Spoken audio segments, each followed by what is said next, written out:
بسم اللہ الرحمن الرحیم الحمد للہ والصلاة والسلام علی رسول اللہ وبعد۔ آج ہمارا سبق نمبر 14 ہے اور اب تک ہم نے جملہ کی صفاتی اقسام میں سے 5 قسمیں پڑھ لی ہیں۔ چھٹی اور آخری قسم ہے جملہ معطوفہ۔ اس کو دیکھیے، جملہ معطوفہ کو ذرا سمجھ لیجئے۔ یہ ایک بڑی بنیادی چیز ہے کہ وہ جملہ ہے جو پہلے جملہ پر عطف کیا جائے۔ عطف کا مطلب ہوتا ہے کہ جو حکم پہلے جملے کا ہے وہی حکم سیم اسی جملے کا ہے۔ جو حکم پہلے جملے کا ہے وہی حکم اس جملے کا ہے۔ اس کو یعنی کہ پہلے جملے پر اس کو عطف کیا جاتا ہے، وہ جملہ معطوفہ ہوتا ہے۔ اس میں آپ نے مثال میں دیکھ لیجئے، جاءنی زیدن، ایک جملہ ہو گیا، بیچ میں آ گئی واو۔ اس واو کو کہتے ہیں عاطفہ، کیونکہ اس واو کے ذریعے سے اس جملے کا اس کے اوپر عطف کیا گیا ہے۔ واو عاطفہ آ گئی، یہ جملہ معطوفہ ہے۔ معطوف ہے، اس کا عطف کیا گیا اس کے اوپر، تو یہ جملہ بن گیا معطوف علیہ، کیونکہ اس کے اوپر عطف کیا گیا ہے، یہ معطوف علیہ۔ اور یہ معطوف ہے کیونکہ اس کا عطف کیا گیا ہے۔ وَذَهَبَ، ترجمہ ہے جاءنی زیدن، میرے پاس زید آیا۔ وَذَهَبَ عمرٌ، اور عمر چلا گیا۔ وَذَهَبَ عمرٌ، اور عمر چلا گیا۔ اب اس عاطفہ کی حقیقت کو میں آپ کے سامنے کھول دیتا ہوں تاکہ بات آپ کے لیے کلیئر ہو جائے۔ مثال کے طور پہ آپ ایک بات کرنا چاہتے ہیں، وہ یہ ہے، جاء زید وجاء عمر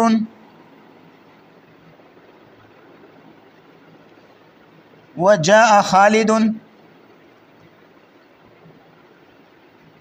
اسی طرح آپ کچھ اور نام بھی لیتے ہیں کہ میرے پاس زید بھی آیا، عمر بھی آیا، خالد بھی آیا۔ اب آپ ہر ایک کے ساتھ جاء جاء جاء جاء لگاتے جائیں گے تو ایک کلام ایک بڑا ایک غیر فصیح سا ہوگا، ایک عجیب سا کلام ہوگا، سننے والے کو بھی بورنگ سی محسوس ہوگی، یہ کس طرح کی بات کر رہے ہیں۔ اور آپ بھی جاء جاء جاء بولتے بولتے تھک جائیں گے۔ اس کا آسان حل یہ ہے کہ جاء بولیے، اس کے بعد جو جو آیا ہر ایک کا نام لیتے جائیے اور بیچ میں واو یوز کرتے جائیے۔ جاء زید و عمر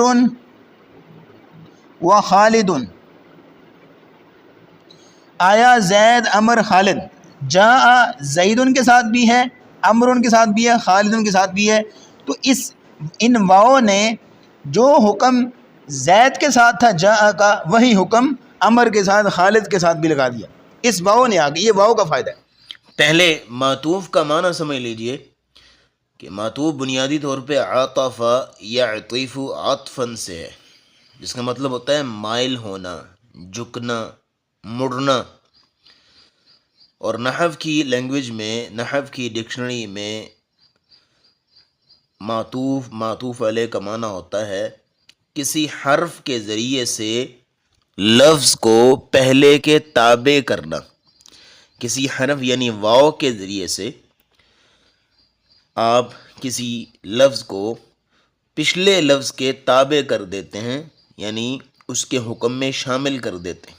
جیسے جاء زید خالد عمر کی مثال آپ کو دی ہے، اس میں واو نے آ کے عمر کو، خالد کو زید کے تابع کر دیا ہے، اس کے حکم میں شریک کر دیا ہے۔ اسی طرح آگے مثال آئے گی جاء الحق وزہق الباطل، تو اس میں حکم میں شمولیت کے لیے واو لائی جاتی ہے۔ تو عطف کا، معطوف کا معنی یہ ہوتا ہے کہ آپ ایک لفظ کو پچھلے لفظ کے تابع کر دیتے ہیں، اس کے حکم میں شامل کر دیتے ہیں۔ اسی طرح قرآن کے اندر ایک مثال ہے، جاء الحق وزہق الباطل۔ جاء الحق وزہق الباطل، حق آ گیا اور باطل چلا گیا، بیچ میں آ گئی واو، یہ واو معطوفہ ہے۔ یہ جملہ معطوف ہے اور یہ جملہ معطوف ہے، اس کا عطف اس جملے کے اوپر ہے کہ حق آ گیا اور باطل چلا گیا۔ تو یہ عطف کا فائدہ آگے جا کے پڑھیں گے، جس کو عطف بے حرف کہتے ہیں۔ توابع کے اندر ایک بڑی بحث آئے گی، اس کو عطف بحرف کہتے ہیں کہ حرف کے ساتھ عطف ڈالا جائے، یعنی اس جملے کا عطف اس پہ ڈال کے دونوں کو حکم میں سیم کر دیا جاتا ہے۔ قرآن مجید میں سورۃ الانعام کے اندر اس کی مثال آپ کو ملے گی کہ انبیاء کے نام آئے اور اللہ نے واو کے ساتھ تمام انبیاء کے، جیسے ابھی آپ کے سامنے اسکرین پہ شو کر دیتے ہیں تاکہ آپ کے لیے بات واضح ہو جائے۔ یہ آپ کے سامنے سورۃ الانعام اوپن ہے اور اس میں جملہ معطوفہ کی بہت ساری مثالیں آپ کے سامنے آنے والی ہیں، بلکہ یہ پورا صفحہ، یہ پورا پیج ہی جملہ معطوفہ کی مثالوں پر مشتمل ہے۔ جیسے آپ کے سامنے اوپن ہے آیت نمبر 84، اللہ رب العزت فرماتے ہیں وَوَهَبْنَا لَهُ إِسْحَاقَ وَيَعْقُوبَ۔ یہ جو وَهَبْنَا تو ایک لفظ ہے اپنے پورے ورڈز کے ساتھ، سپیلنگز کے ساتھ، وَهَبْنَا، لیکن جو وَهَبْنَا سے پہلے واو ہے، یہ واو عاطفہ ہے جو پچھلے جملے پر عطف ڈال رہی ہے کہ ابھی وہی بات چل رہی ہے۔ آگے ہے اسحاق و یعقوب، وَهَبْنَا ہم نے عطا کیا، لہو حضرت ابراہیم اسلام کو، اسحاق عطا کیا، و یعقوب اور یعقوب۔ اب واو نے آ کے یعقوب کو اسحاق کے حکم میں شامل کر دیا ہے کہ جیسے اسحاق عطا کیا ایسے ہی یعقوب بھی ہم نے عطا کیا۔ آگے آپ دیکھتے ہیں کُلًّا ہدینا وَنُوحًا ہدینا، کُلًّا ہدینا ہر ایک کو ہم نے ہدایت دی۔ آگے ہے وَنُوحًا ہدینا، واو نے آ کے ہدینا کے اندر حضرت نوح کو بھی شامل کر دیا، من قبل اس سے پہلے، وَمِن ذُرِّيَّتِهِ اب آگے واو آ گئی، اس نے ذریت کو بھی اس میں نوحًا ہدینا میں شامل کر دیا۔ اب ذریت میں کون کون سے ہیں سب کے نام آئیں گے اور واو آ کے سب کو ایک ہی حکم میں، ایک ہی لائن میں جو ہے وہ شمولیت کرتی جائے گی، جیسے داود و سلیمان و ایوب و یوسف و موسیٰ و ہارون۔ یہ واو کیا کر رہی ہے؟ عاطفہ، عطف ڈال رہی ہے کہ ایک نام کا حکم پچھلے نام میں شامل کر لی، یعنی اصل داؤد ہیں جو ذریتی ہی سے نکلیں، ومن ذریتی ہی اس کی ذریت سے حضرت داؤد ہیں، اور آگے پھر واو نے آ کے تمام کو حکم میں شامل کیا کہ سلیمان بھی ہیں، ایوب بھی ہیں، یوسف بھی ہیں، موسیٰ، ہارون علیہم السلام، یہ سارے اس ذریت کے حکم میں شامل ہیں۔ اسی طرح اگلی آیت نمبر 85 میں آپ دیکھتے ہیں تو اس میں کیا ہے؟ وَزَكَرِيَّا کہ زکریا بھی ذریت میں شامل ہیں، وَيَحْيَا وَعِيسَى وَإِلْيَاسَ۔ آگے چلیں تو وَإِسْمَاعِيلَ وَالْيَسَعَ وَيُونُسَ وَلُوطًا۔ تو یہ واو کیا کر رہی ہے کہ پچھلے کے حکم میں شامل کرتی جا رہی ہے، تو یہ ہے اصل میں واو کا فائدہ، اس کو کہتے ہیں عطف بحرف، حرف کے ذریعے سے عطف ڈالنا، اور عطف کا لغوی معنی اور اس کی مثال، تعریف ہم نے آپ کے سامنے رکھ دی ہے۔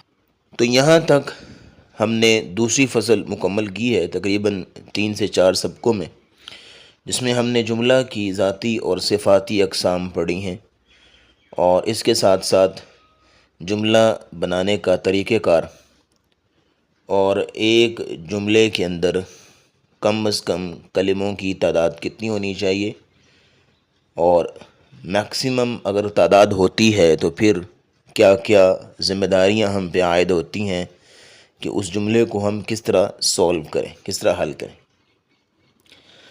تو جملہ کی ذاتی اقسام ہم نے پڑھی کہ ذات کے اعتبار سے جملہ 4 قسم کا ہوتا ہے، جیسے مصنف کہتے ہیں جملہ بے اعتبار ذات کے 4 قسم کا ہوتا ہے: اسمیہ، فعلیہ، شرطیہ، ظرفیہ۔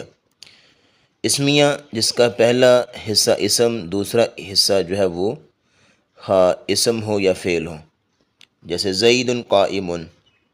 فعلیہ جس کا پہلا حصہ فعل ہو اور دوسرا حصہ لازمی طور پر اسم ہو، جیسے قام زید، یہ فرق ہے اسمیہ اور فعلیہ میں کہ اسمیہ کا دوسرا حصہ اسم بھی ہو سکتا ہے، فعل بھی ہو سکتا ہے، جبکہ فعلیہ کا دوسرا حصہ لازمی طور پر اسم ہی ہوگا، کیونکہ پہلا حصہ فعل آ گیا ہے تو دو فعل اکٹھے نہیں ہو سکتے ایک جملے کے اندر، یا تو ایک فعل ہو یا ایک اسم ہو۔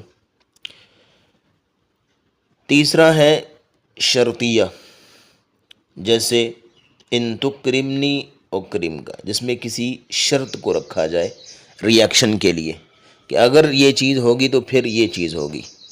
جب کسی شرط کو بیان کیا جاتا ہے اور کسی فعل کو کسی شرط کے ساتھ مشروط کیا جاتا ہے تو اسے جملہ شرطیہ کہتے ہیں۔ چوتھے نمبر پہ ظرفیہ ہے، جس میں ظرف کا بیان ہو، جیسے عندی مال، میرے پاس مال ہے۔ تو مصنف کہتے ہیں کہ یہ چاروں قسمیں اصل جملہ کہلاتی ہیں، یعنی آپ کہہ لیں کہ اصل جو جملہ ہوتا ہے وہ یہی چار قسم کا ہوتا ہے، باقی جو ہے وہ آگے اس کے ایٹریبیوٹس ہیں جملے کی، اس کی صفات ہیں اور اس کی خصوصیات ہیں، یا آپ کہہ لیں کہ جملہ کیا کیا کردار ادا کرتا ہے اس اعتبار سے اس کی قسمیں، لیکن اپنی ذات کے اعتبار سے، جس کو عام زبان میں کہہ لیں کہ نیچر کے اعتبار سے جملہ یہی چار قسم کا ہوتا ہے۔ آگے ہے بے اعتبار صفت کے جملہ 6 قسم پر ہوتا ہے، جیسے نمبر 1 مبینہ، جس کو ہم نے جملہ تفسیریہ کا نام بھی دیا تھا، جو ماقبل جملے میں موجود بات کی وضاحت کرتا ہے، تفسیر کرتا ہے، اس کی تبیین کرتا ہے، اس کو جملہ مبینہ کہتے ہیں۔ تو الکلمۃ علی ثلاثۃ اقسام اسم و فعل و حرف، تو کہتے ہیں اس مثال میں پہلے جملہ کا مطلب صاف نہیں معلوم ہوتا تھا کہ وہ کون سی 3 قسمیں ہیں، دوسرے جملے نے اس کو بیان کر دیا کہ وہ 3 قسمیں اسم و فعل و حرف ہیں۔ دوسرے نمبر پہ معللہ، جو علت کو بیان کرتا ہے، وجہ کو بیان کرتا ہے، جیسے حدیث شریف میں ہے لا تصوموا فی هذه الايام فانها ایام اکل و شرب و بعال۔ مصنف کہتے ہیں کہ اس حدیث شریف کے پہلے جملہ میں 5 دن روزہ رکھنے سے منع فرمایا، اور پھر آگے اس کی علت دوسرے جملے میں بیان فرمائی ہے کہ وہ کھانے پینے اور جماع کے دن ہیں، اس لیے منع فرمایا۔ تیسرے نمبر پہ آتا ہے جملہ معترضہ، جو 2 جملوں کے درمیان بے جوڑ واقع ہوتا ہے، جو دعائیہ کلمہ آپ کہہ سکتے ہیں، اس کی مثالیں بھی ہم نے آپ کو دی تھیں۔ چوتھا مستانفہ ہے، جس سے استئناف ہوتا ہے، یعنی بات کا آغاز ہوتا ہے۔ پانچواں حالیہ ہے، جو حالت اور کیفیت کو بیان کرتا ہے، اور چھٹا معطوفہ ہے، جو آج کے سبق میں ہم نے آپ کے سامنے وضاحت سے رکھ دیا۔ تو یہ 6 جملے ہیں بے اعتبار صفت کے، جملے کی 6 قسمیں ہیں بے اعتبار صفت کے، ذات کے اعتبار سے 4 قسمیں اور صفت کے اعتبار سے 6۔ اسی کے ساتھ جملہ کی ذاتی اور صفاتی اقسام مکمل ہوتی ہیں۔ آئندہ سبق سے انشاءاللہ تیسری فصل کا آغاز کریں گے۔